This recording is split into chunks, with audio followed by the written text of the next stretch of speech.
Assalamualaikum warahmatullahi wabarakatuh. Perkenalkan, nama saya Arfal Malik Gibran dengan NPM 247820005. Jadi pada video hands-on kali ini, mata kuliah analisis data, kita masuk di lab 11, analisis regresi. Jadi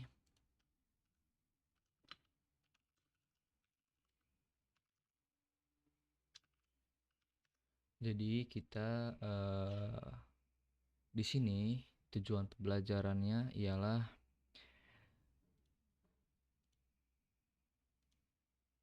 memahami konsep dasar analisis regresi linear, baik sederhana maupun berganda, sebagai salah satu metode statistik untuk mempelajari hubungan antara variabel. Yang kedua, mampu mengidentifikasi variabel dependen dan variabel independen dari suatu dataset berdasarkan konteks permasalahan. Yang ketiga, mampu membangun model regresi linear berganda untuk memprediksi nilai variabel dependen berdasarkan beberapa variabel independen. Lalu, menganalisis hasil output regresi yang meliputi nilai koefisien regresi, nilai R2, dan hasil uji signifikansi atau uji T dan uji F. Lanjut, melakukan uji asumsi klasik, normalitas, multikolinearitas, heteroskedastisitas, dan autokorelasi, guna memastikan kelayakan model regresi yang dibangun. Lalu yang keenam, menarik kesimpulan dan interpretasi mengenai pengaruh masing-masing variabel independen terhadap variabel dependen dalam konteks dataset yang digunakan. Oke, nah ini deliverables-nya. Nah, di sini pemilihan dataset. Pemilihan dataset itu yang pertama, karena saya absen 4, kita dapat topik datasetnya Earthquake Alert Prediction Dataset. Yang pertama, link sumbernya ini ya. Kalau kita buka, kita akan masuk ke Kaggle. Kaggle ini tempat kita download datasetnya ya. Lalu di sini kita melakukan tahapan analisis regresi. Nah, lakukan identifikasi variabel yang akan digunakan dalam analisis regresinya. Oke, langsung saja kita ke Google Colab-nya sudah kita kerjakan. Yang pertama itu kita melakukan, nah apa sih analisis regresi itu? Metode ya, metode statistik yang digunakan untuk memahami hubungan antara satu atau lebih variabel independen dengan variabel dependennya. Jadi analisis regresi juga itu untuk memprediksi nilai variabel dependen berdasarkan variabel independennya. Gitu. Ya jadi tujuannya tadi itu ya tujuannya. Nah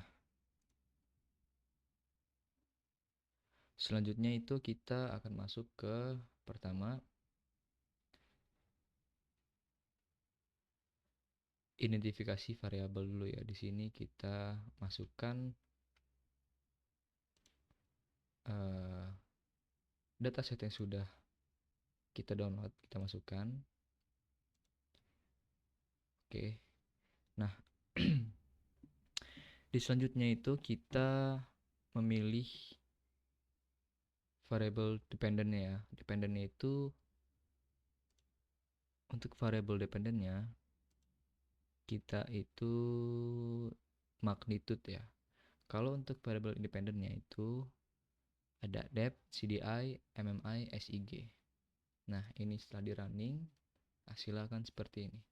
Lanjut kita print tujuan analisisnya, memprediksi nilai magnitude gempa berdasarkan variabel depth, CD. Nah, menggunakan model linear berganda. Jadi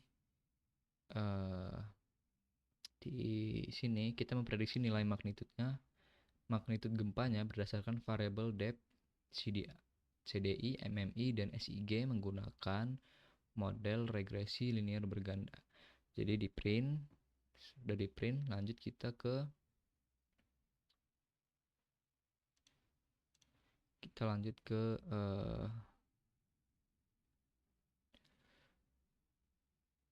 model regresi dan linear bergandanya ya. Jadi di sini kita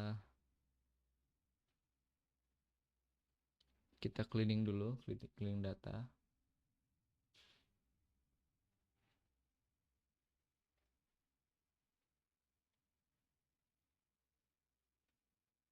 Nah ini di sini kita cleaning dulu.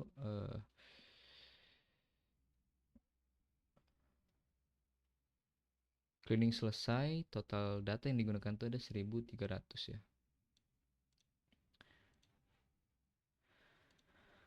Nah selanjutnya kita akan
kita lanjut ke sini.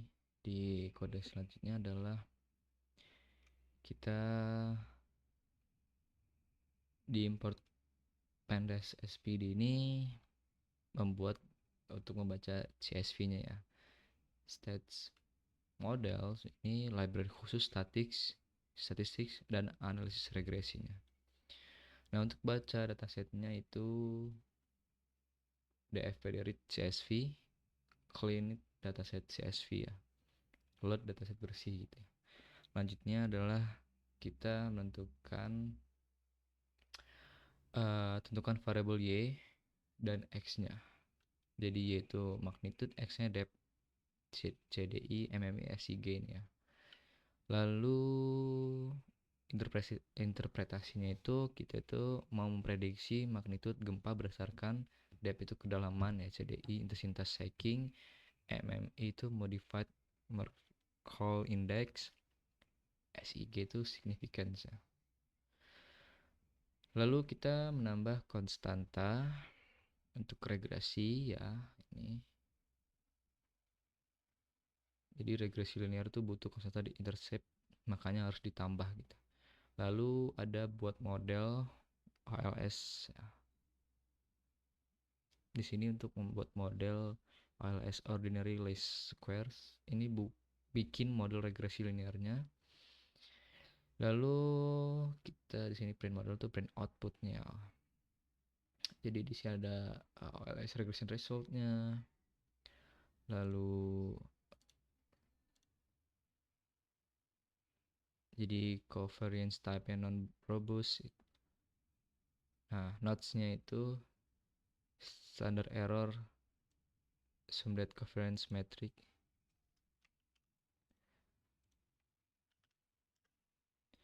Di notes-nya ini ada standard error assume that the covariance matrix of the errors is correctly specified. Jadi di sini tuh maksudnya itu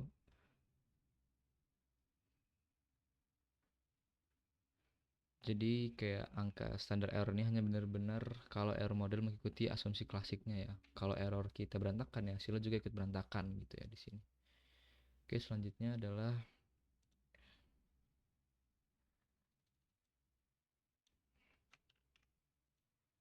kita lanjut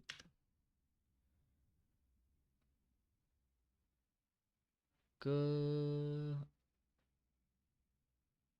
tadi udah regresi linearnya.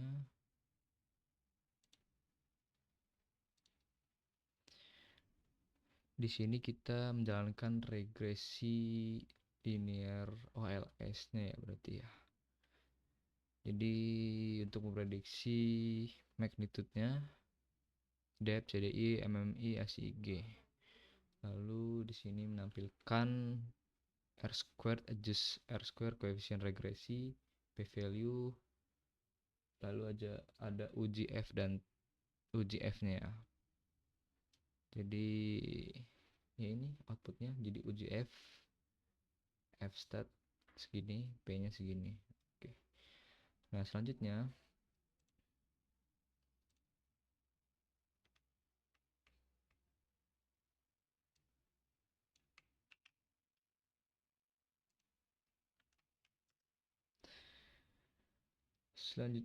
adalah tadi kan ini untuk OLS-nya. Jadi di sini kita menjalankan 4 uji asumsi klasiknya ya.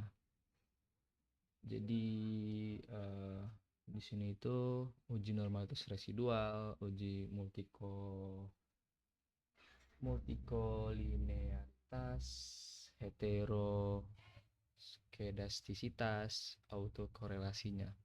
Nah, di sini sudah untuk mengujinya. Nah, di sini saat di running seperti ini ya. Nah, selanjutnya adalah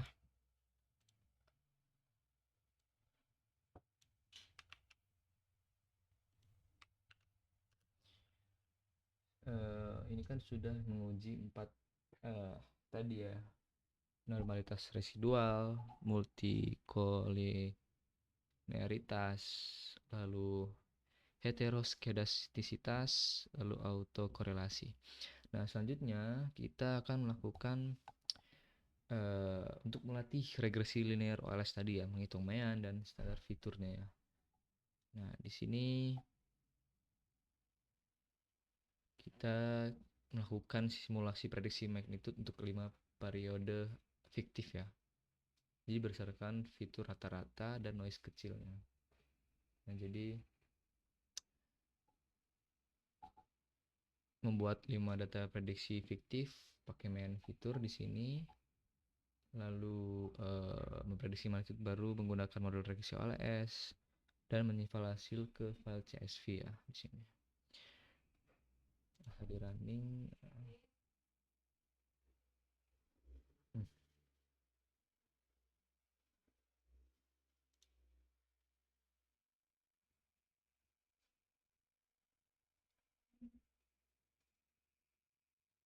coba kita run all dulu.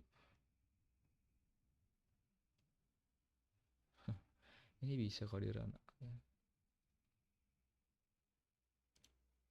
Nah, ini nanti selanjutnya kita ke visualnya ya. Kita ke visualnya nih, visualnya. Nah, ini untuk scatter, CDI, MMI. Nah, ini untuk file CSV tadi ya, yang prediksi 5 periode itu ya, periode fiktif tadi itu. Jadi di sini file CSV-nya, dan juga kita sudah membuat untuk visualisasinya. Di sini ada untuk scatternya apa ini? Di sini untuk scatter CDI-nya. Di sini ada depth kedalaman, MMI, signifikan udah di sini ya. Jadi nah ini semuanya sudah ada semua di sini. Ini clean datasetnya ya. Ini dataset yang sudah clean, udah bersih gitu. Oke, mungkin sekian video dari saya. Saya kira assalamualaikum warahmatullahi wabarakatuh.